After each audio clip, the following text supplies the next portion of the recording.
Hello everybody, it's Mr. Schakowsky here. We're going to get started with the first of what will probably be many videos over the course of our course together. This one I wanted to put together about political cartoons, the topic, and some of the plans that we have coming up for you. I'm starting from our website, and I wanted to remind everybody who's watching this and who may not have kept up with some of the early emails from earlier this week about a new Class OneNote that has been created. The button to get to that is over here off on the side, and inside that you'll find one folder that's been created for you to create your news notes in. And for now, that's the one thing I'm asking you to do with the OneNote. There will definitely be other things coming. Once we know a little bit more about what the next few weeks hold, I'll update our calendar and use it still for things, for due dates or for special announcements. So do keep having a look at that, even though for now it's sort of on hold. Our useful class websites will be something I'll definitely be asking you to go into and have a look at from time to time, just for the sake of a quick tour here. Remind you that useful class websites and news sites are two folders that we have been using pieces of so far in the course, and I'm definitely going to be expecting you to continue to avail yourself of the e-edition for Free Press, the Learning Network, and there's a few other interesting pieces here. TED Talks is there, and a couple of other things that I will probably draw your attention to as time goes on. So let's start talking about political cartoons in particular. And when it comes to that, I basically have three things I want to show you, or three files, I suppose, that I want to show you, and those are all down in our documents library. Now, for those that again haven't been on here yet, I just want to point out that if there are particular things that I'll be asking you to do, new assignments or activities that you'll be asked to go and get from our website, I'll be posting anything that I have to create new into this folder called Learning from Home 2020. And that'll probably mostly include PDFs and documents of articles that I'd like to read and have a class discussion or debate about. And if we do have the class discussion, I'll probably be posting it on the discussion board over here and then allowing you to respond to a question or two about that article over the period of a day or two or three, so that we can all get a chance to see what we think about that particular idea. These are things that that are in development, and they'll be probably becoming on stream in the week after spring break for now. So we've been, for the most part, working in this folder called Course Skills and Activities, and it's down near the bottom that we managed to get to just before the rug got pulled out from under us. And this area here, political cartoons, introductory notes package, political cartoons and intro, political cartoons, intro notes. These are three different files that I want to draw your attention to and ask you to look at over the next few days to sort of start to become familiar with this topic. So first of all, for political cartoons and intros, a PowerPoint that I'm going to walk you through in the next few minutes. And it's the other two notes pages that I briefly want to show you. So this package basically was put together a while ago by me, and it includes some notes that were pre-made by a different organization. It includes an area for you to make notes about things that I'm going to be talking about in the PowerPoint. And it also has an example of a really well done deconstruction, in this case a written deconstruction of a political cartoon from a student of mine from maybe 10 years ago now. And it's just a really, really good example of the kind of detail that you can get into when you get good at deconstructing these cartoons. And the last page is a rubric that I would have been showing you guys in class as we prepared to to present a cartoon to the class. And so what we would have been focusing our attention on is a dual sort of circumstances. One, how do we analyze cartoons? And two, how do we make really effective oral presentations? And for the time being, I'm going to be focusing on part A, and hope that at some point we'll get a chance to come back and be together in class, and then we can resurrect this particular part of the activity and have some fun with it. But for now, it's about analyzing the cartoon that I wanted to talk to you about today.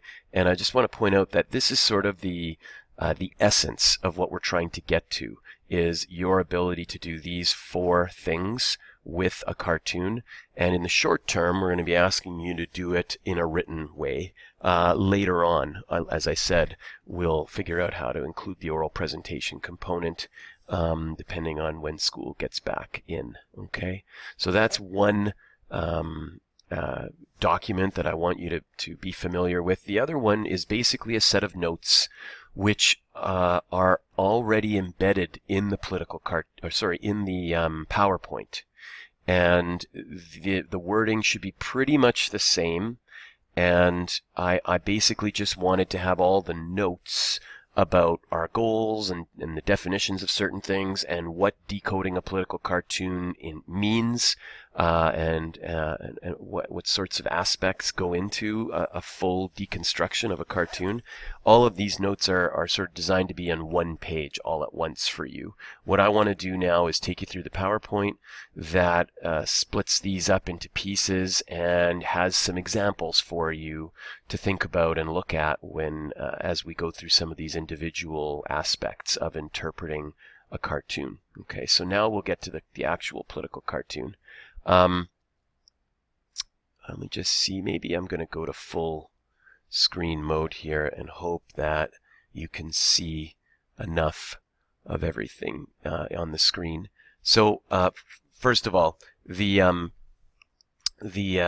cartoon starts, the intro page to this starts with a cartoon that I think might be 10 years old now, but it's just a great example of a good cartoon in that it's using a variety of symbols and images to not just sort of tell a story, but to give an opinion about an issue in the news. So this cartoon goes back ages now to a time when Apple was a big deal and a new company in terms of the products they were producing. And every year when Apple would launch their latest thingamajig, whether it was the iPod or the iPhone or the iPad, it became a huge news story, and there were images of people lined up down the block waiting to be the first to buy whatever this new thing that Apple had put out on the market. They really, really did an amazing job of PR and advertising. And what this cartoonist is doing in this cartoon is poking fun at how much the news media was getting swept up in the mania around Apple products. So what you see here is a fairly traditional news broadcast scenario where you've got the news anchor at the anchor's desk, right? And they're about to go to a correspondent in the field who in this picture is it's meant to show him literally getting ready to talk to God. And this is a picture from a famous Michelangelo painting. And it is, meant to represent God coming down from the heavens. And he's ready to talk to this news anchor. And you would think that this would be the news story of the day, right? This would be the most important thing the news would want to cover, is a chance to talk to God live. And yet the cartoonist is pointing out through this speech bubble here, that the news, the anchor has decided that the top story has to be whatever the latest thing that Apple just put out. And so there's a heavy sarcasm here about the news media being swept up into that Apple mania over the years. I don't know if it's quite the same anymore, but I just love the variety of different sort of subtle hints that are and clues that are being used in this one. So the example of what I just did there is what I'm hoping you guys will be able to do with cartoons that you're now going to go find, or cartoons that you're going to practice on in the rest of this in the rest of this PowerPoint. Now, as we get going, I'm going to have to speed up a bit here so that this video doesn't get up too long. And so the goal here, I'm going to outline for you in broad strokes. The first of these bullets is for sure the most important for now, actually the first two. And ultimately, I'd love for us to get to this third one. That'll be something that I have in mind on a project that I'm cooking up for the month of April. So for now, what really we're focusing on is the first two goals. Be able to decode, interpret political cartoons, and explain their relevance to a current event or issue. And then go one step further and inject your own opinion and thought about that message. Your own opinion. So be able to disagree or agree with that message that the cartoon is portraying, because it is okay to take the cartoon, interpret its message, articulate what you think the cartoonist is saying, and then go and say, I disagree with that cartoonist. And that fundamentally is just like we would do with a news article, especially an editorial. So, and that's really what political cartoons are, in a sense, are drawn editorials, picture editorials. Okay, so the definitions you can read and think about. What I've tried to do with this PowerPoint is divide how to decode a political cartoon into 3 levels of increasing complexity. So level 1 is just going to the bare bones. What is the picture showing?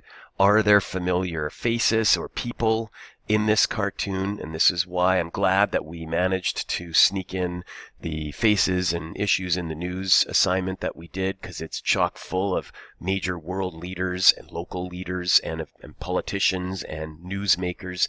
These are the people that often are in the cartoons that are drawn in editorial cartoons. So you're going to have to be familiar enough with what Donald Trump looks like to be able to point him out or see him in a cartoon. And often cartoonists do things in very exaggerated ways, and they're poking fun of how somebody looks. And so there's often an element of the person that's exaggerated. And so in Trump's case, it's often his hair that gets exaggerated, or how angry he looks or something. And we'll see a few examples of that coming up. But I want to just make sure that level 1, you understand that to be a very deep dive into what is the cartoon showing, what are the people in it, what are they doing, or is there some other action happening, what is being said.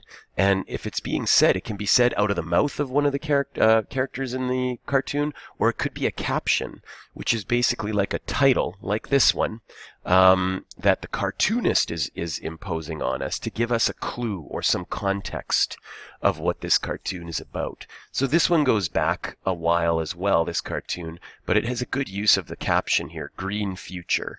And, it's actually interesting. It's using black and white, but then there's one color that it puts in, and is green. And this is so that you can see the green faces of all the premiers in Canada. When they first heard that the Liberal government was interested in implementing a carbon tax or carbon pricing, most of the premiers in Canada were pretty unhappy about that. Many of them are conservative governments that don't like taxation in general, and they thought this was a bad idea. And so this is sort of poking fun at the early response to many of the provincial premiers in Canada towards Justin Trudeau and his early carbon floor price proposal. Okay, let's keep going. This is another example of a caption being used, this one from a very recent cartoon, looking at the idea of how we've been told over the years that we are part of a global village now, and globalization has made the world a smaller place in many ways. We're able to communicate easier and faster with people all around the world at once, and that has made us feel like we're part of a global community. I guess the corollary to that this cartoonist is trying to point out is that what else can communicate very quickly around the world now are viruses. And so all around the world there are people hiding in fear in their homes, and this is now the new global village we live in for the time being, and until we get through this pandemic. So level 1, what is the picture showing? I'm going to continue here with a few things to think about as well. If there are objects in the cartoons, they often will have a symbolic meaning. I've said this many, many times in years gone by. There is nothing that is written in a political cartoon that doesn't have a purpose or some meaning to it. And sometimes that purpose is one very symbolic, and other times it's just structural. It's part of the picture, part of the story. But if a character is holding something, or if there are buildings in the cartoon, they often have a reason. And so you have to consider that. And that's still part of the level one, sort of the most basic level of how to deconstruct a cartoon. There's often going to be the use of color or shading or exaggeration as well. And so here's a few more cartoons that look at that. This is an example now again of symbolism. Okay, you've got Trump being in sort of inserted into what this car is meant to be Trump driving the Republican Party. And the reason I know that is this is the symbol of the Republican Party. It's an elephant. There's a history to that. You can look that up online as to why the Republicans have an animal that represents their party, and it's an elephant. And the Democrats' animal is a donkey. So I'll let you know that right now, and you should be writing these things down in that lined notes paper page or somewhere. You can keep track of your notes so that you can remember what some of these very specific and commonly used symbols are. But you've got, in essence here, cartoonists that somewhat poking fun at what happened several years ago and continues to happen to some extent, with the Republican Party being driven by Donald Trump now. He's sort of taken over the party, and he's the one controlling their direction. And this cartoon came out 2 or 3 years ago. It came out at a time when self-driving cars were making the news because they were starting to sort of be introduced en masse. Not en masse, but they were being tested in society on public roads. And so that was making the news a little bit at the time. And the best cartoons are often the ones that take two different news stories and intertwine them in some sort of novel way or interesting way. And so in this case, you again have Donald Trump being the driver of the Republican Party, and many of them 2 or 3 years ago were not happy. Many of those people that initially were concerned about Donald Trump and the direction he was taking the party have now been forced out or have been beaten into submission. And so that would be an interesting sort of look at how this cartoon might evolve 3-4 years later. I'm not sure you could draw the same one anymore. Because so many of these original people that felt concerned about the way Donald Trump was going have now quit or been sort of smothered, and their voice is very minimized. This cartoon, funny one, about how in the early days of the Trump administration, you had the intelligence community in the United States talking about how Trump and his associates had very unsettling connections to this guy and his country. So hopefully you know this is Vladimir Putin. And so you've got a scenario here where there's a boxing match going on because in those early days, and to this day it still exists, but it was really, really nasty in the first few months of Trump's presidency. He was beating up on the intelligence community for daring to insinuate that he was involved in inappropriate ways with Russian intelligence, and so you've got the blue corner being American intelligence and the red corner not so much. And so it's a poke at the stupidity of Trump for not listening to his intelligence community, and it's definitely showing you how the cartoonist thinks in terms of the veracity of those claims, the legitimacy of those claims of how Trump really was being backed by Putin, because here he is, he's the manager. Here's another great one that uses some shading techniques to sort of illustrate a general sort of feeling about cartoons. This cartoon in particular, this is again an animal being used to illustrate Canadians, right? The Canadian, the very most typical animal that Canadians are, well, there's a couple. Canada has been represented as a Canada goose sometimes in cartoons, but I think this dude here is more commonly used to represent Canada, the beaver.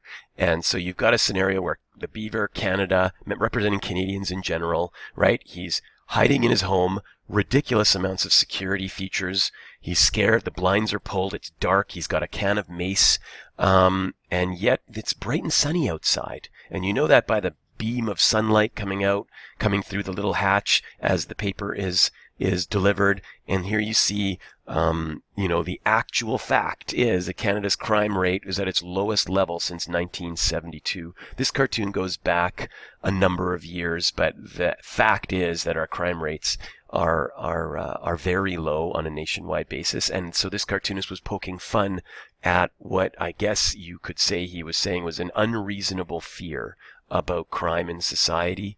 And so I leave it to you to decide whether you would agree or disagree with that. This is showing again more figures that represent things. So you've got here a scenario where neighbors are looking at other neighbors having a fight. So on one side of the fence, which in this case would represent the Canada-US border, you've got two figures that are commonly used by cartoonists to represent the United States.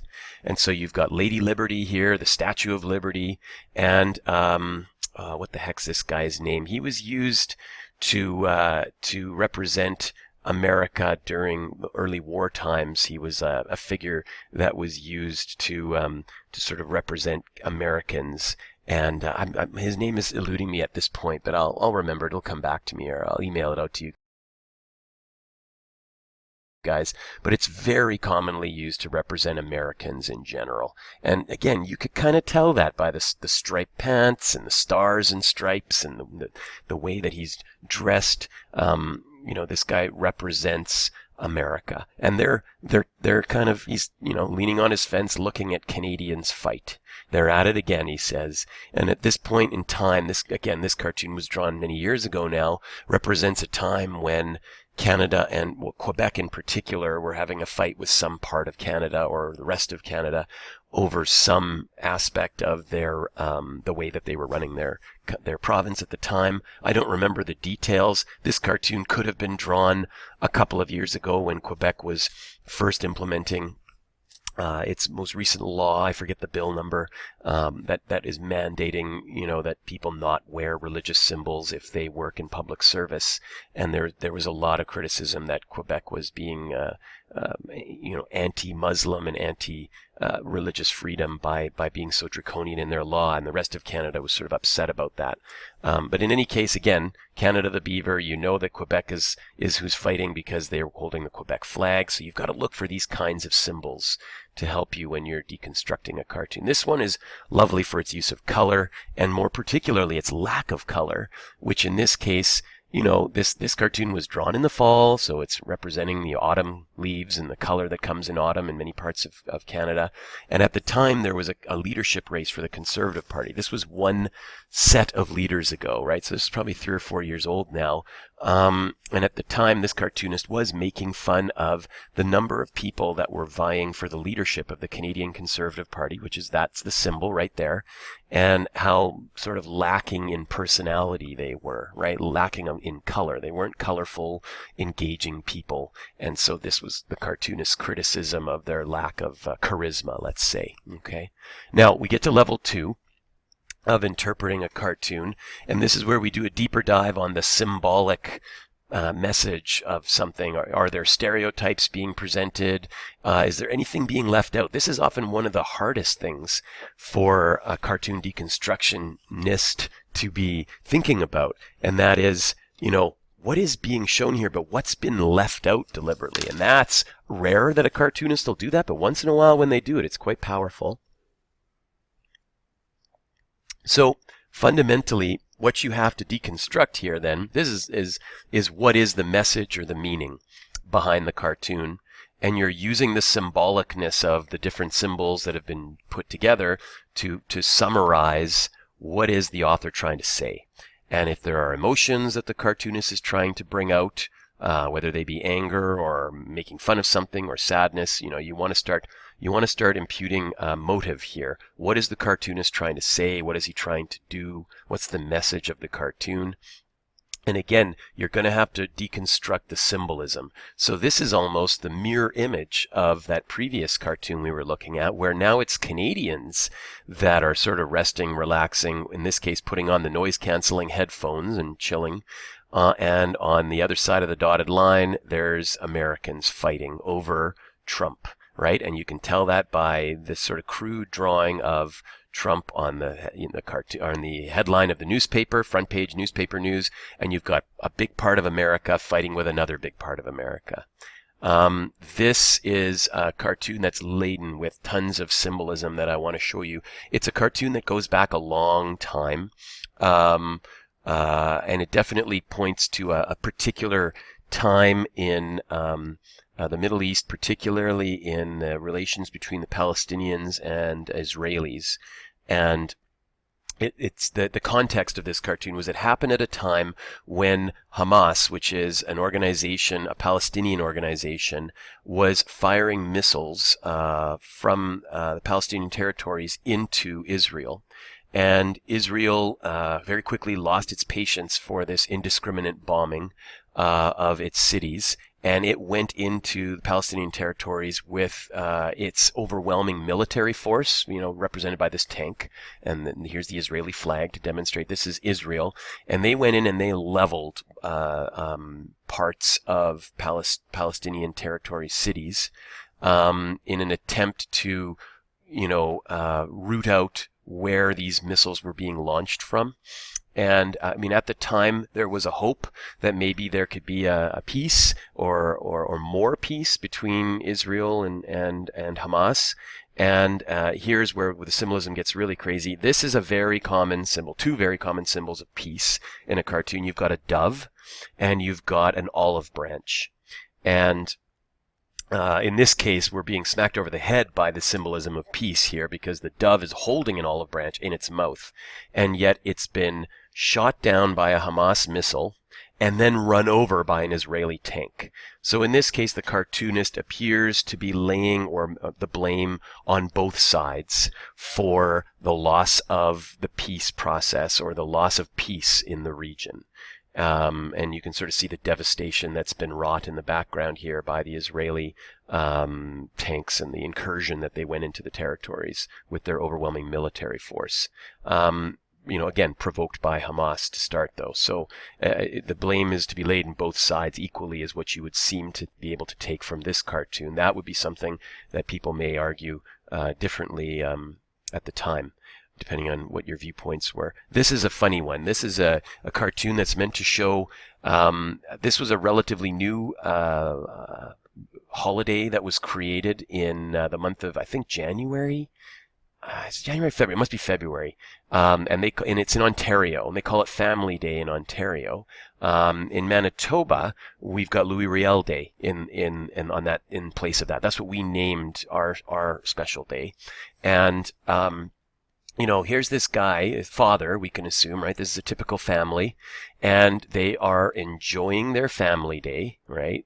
And yet the father is looking up what family day is. Now, I know that you can't read this super well. It actually literally does. It is real words, and it's meant to look like a Google search of what family day means. But the overwhelming message here, right, is you've got the father online looking up what the purpose of family day is. You've got the mother on the phone, one child playing video games, another one on their cell phone. And so you've got this idea of a family day, which was said to be in its initial phases a time for families to be together and spend some time and rest and relax in what is a relatively dark and depressing time of the year, some of the longest nights of the year. It's cold. Most of Canada is in the depths of a deep winter. And so Family Day was meant to be an antidote to that. And yet what you've got here is 4 different members of the family completely isolated from each other. So how does that make that any different than any other day? And what's the point of Family Day if this is what you're doing, spending it that way? And you can kind of tell the cartoonist is not necessarily happy about the way that this Family Day is being spent by the look of the dog right? Look at the look on the dog's face, as he's not impressed. He's not happy.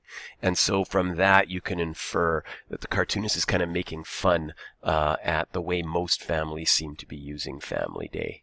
Okay, so here's again, you've got Putin drawn, and this is another example of an animal being used to represent now a country in this case, and it's a bear. So Russian bears, very common symbol for Russia.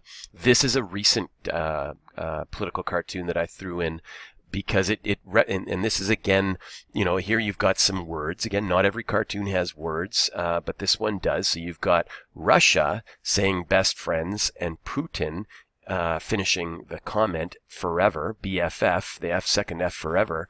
And this refers to this recent attempt by Putin to change the constitution in Russia to allow him to remain the leader for another 16 years. And so this is, again, devious Putin trying to maintain his hold on power in Russia.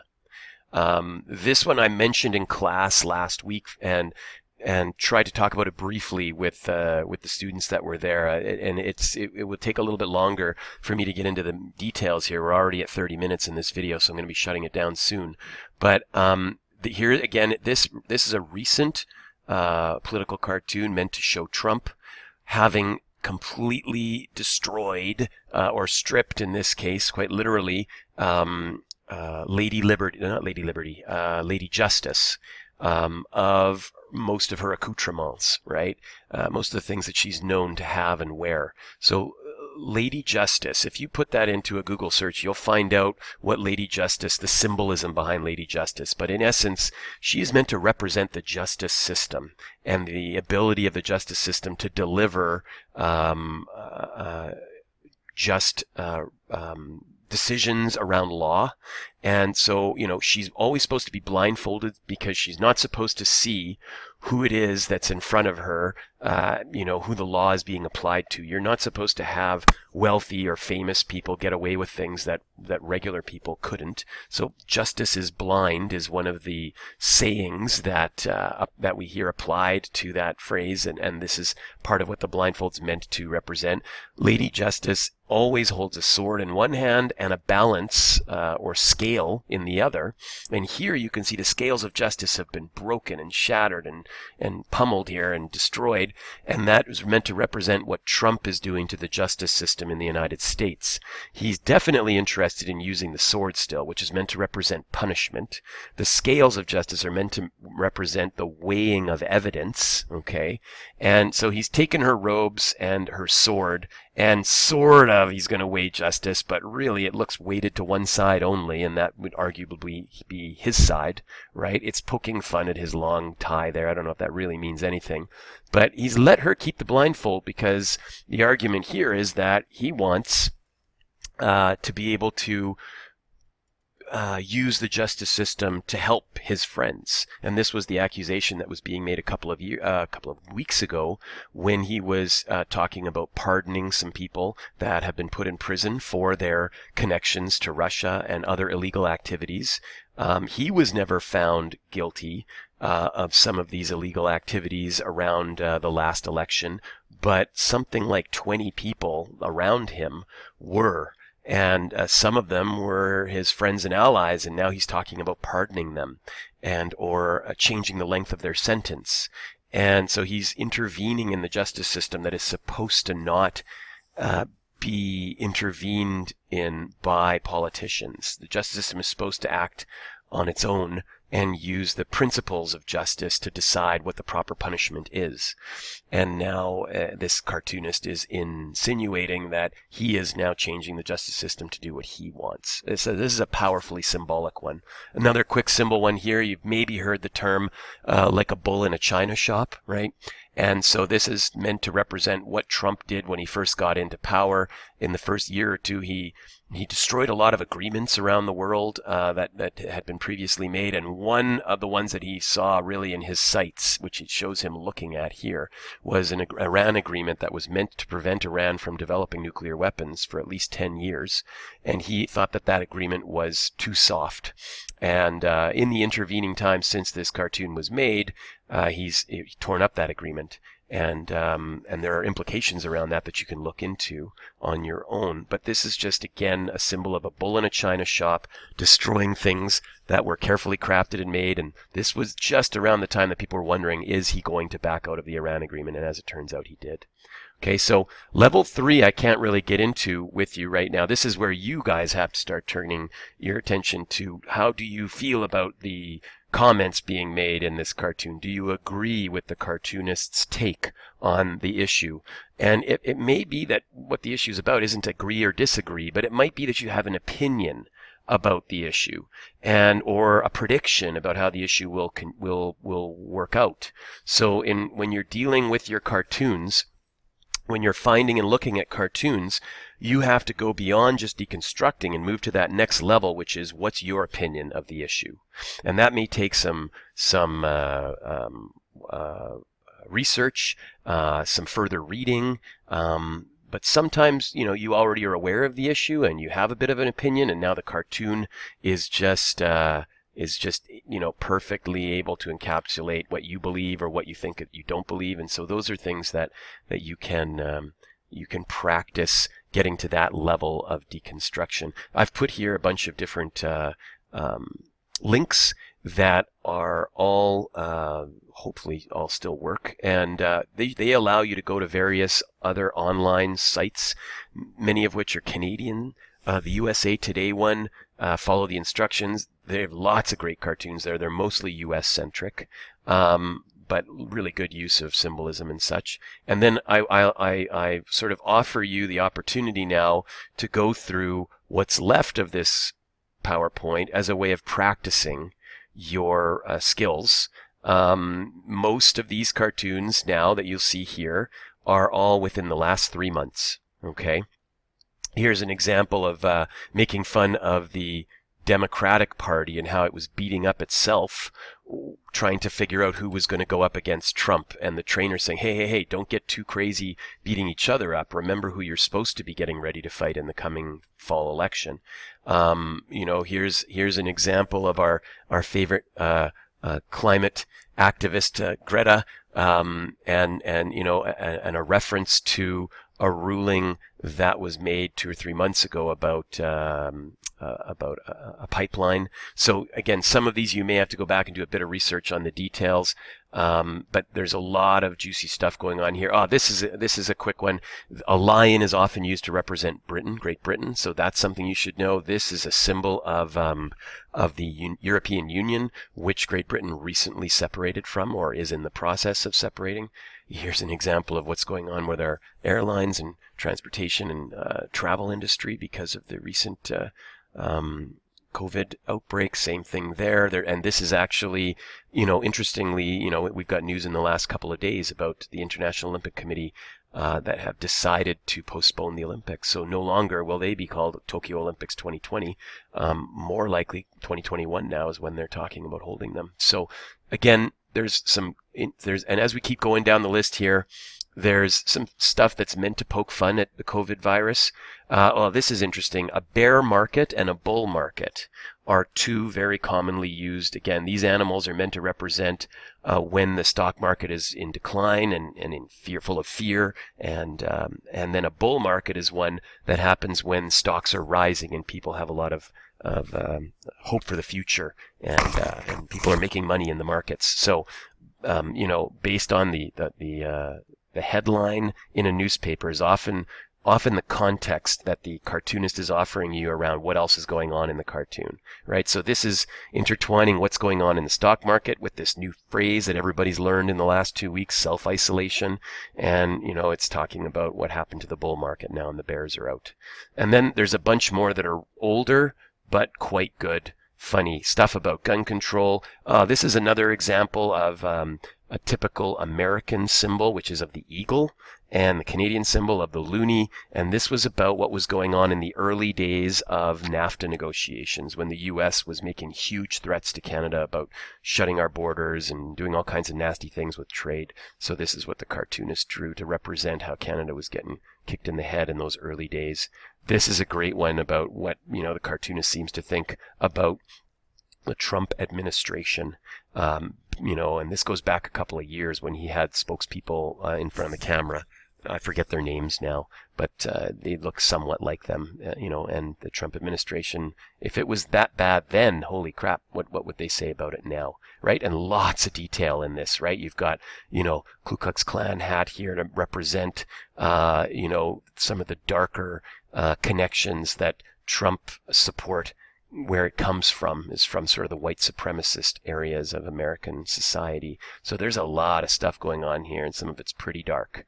This one is hilarious. This was what was going on, sort of making fun of this bright future that Canada had when we elected Justin Trudeau, and we were getting rid of our previous Prime Minister, Stephen Harper, who was known as sort of a much less cuddly and happy and fun-loving kind of guy, right? You see him here, he looks nasty, and he's got a cudgel in his hand. And here's Trudeau riding a unicorn on his way into the United Nations, coming to tell the world that Canada's back. And so this is pointing fun at sort of the stereotypes that had developed around our previous Prime Minister and our current one. Again, I'm not going to go into any more. We're getting long here in terms of the video. I hope that this has been helpful. I'm going to set up a system for you guys to ask questions about certain slide numbers. You don't get this one, what's it about? And I'm not sure how I'll do that, but you'll see something like that probably set up in the next day or two. But for now, have a look and have some fun with the ones that you can understand. And we'll say goodbye for now.